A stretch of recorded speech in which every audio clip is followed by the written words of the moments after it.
tiiviisti. Katsot, että se ei asetu oikealle, kun siellä on se harja niin vasemmalla puolella eessä.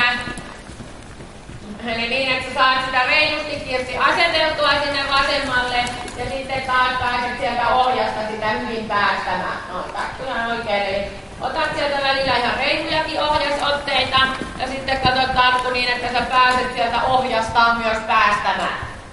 Jatketaan koko uraa pitkin, istutaan alas harjoitusraviin. Ja vielä Anneli vähän uskalla kielellä sitä syvemmälle sinne kulmaan, ettei vähän niin kuin automaattisesti jatka sieltä sitä käyntiä. Muutama askel käyntiä ja takaisin raviin. No ja sitten taas jo uudestaan käyntiin. Ja taas jo uudestaan raviin. Eli nyt muistatte noiden käyntisiirtymisten avulla herättää sitä hevosta. Jos sieltä tulee huono siirtyminen, niin sitten toistatte sen mahdollisimman nopeasti. No, vielä vähän alkuvoltilla, Anneli, ota takaosan paremmin mukaan. Ja sitten Anneli teet sinne käyntisiirtymisen niin, että käsi ei tee mitään. Näin. Hyvä. Eli silloin kun sä saat tehtyä sen hyvin kun vatsalihaksilla ja tarpeen välillä ihan löysäksi, niin että sisäohja ei jää pitämään. Eli nyt välillä niin kuin liioitelkaa sitä sisäohjasta myöntäämistä, niin että te pääsette sieltä todellakin testaamaan, että se hevosen niin kuin kääntyminen ja voltillaolo ei ole sen pelkän sisäohjan varassa, koska silloin se aina lukitsee sen takapään sitä liikaa siellä voltilla, vaan uskalla vaan vähän lasketella, Anneli, sieltä voltin läpi. Eli ikään kuin ajatuksena se, että sä et tee liikaa, sä vaan tyyräät sieltä ihan niinku poppikärryjä tai lasten. Nyt tuli paljon parempi. Lasten vauhtia, näin. Niin ettei tule liian kiivaasti ratsastettua. Ei liian kiivaasti, vaan niin, että välillä tosiaan vaan, kun sä oot laittanut sen liikkumaan, niin sä vaan seuraat sen mukana. Eli vaan seuraat sen mukana. Et tee siellä niin kuin aktiivisesti mitään. Meet vaan mukana. No ja sieltä vaan Katarina käännä korvien väliin.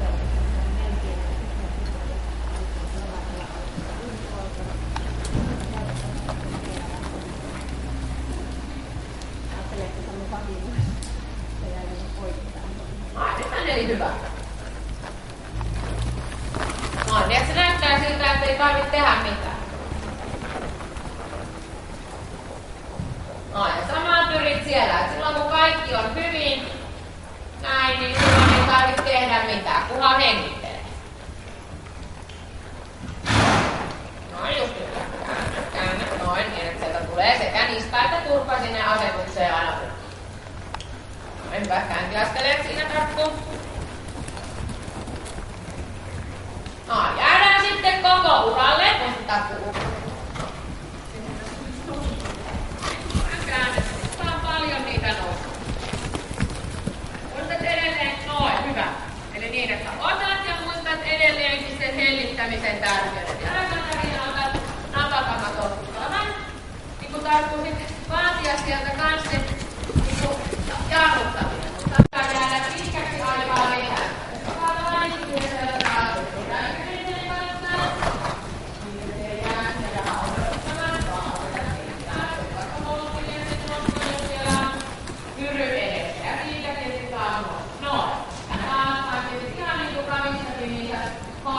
Asetusta sieltä koko ajan. No, katsottiin, että ravi ei kiinni, vaan niin että voit vaikka pari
askelia, niin huokaset oikein ääneen. Noin.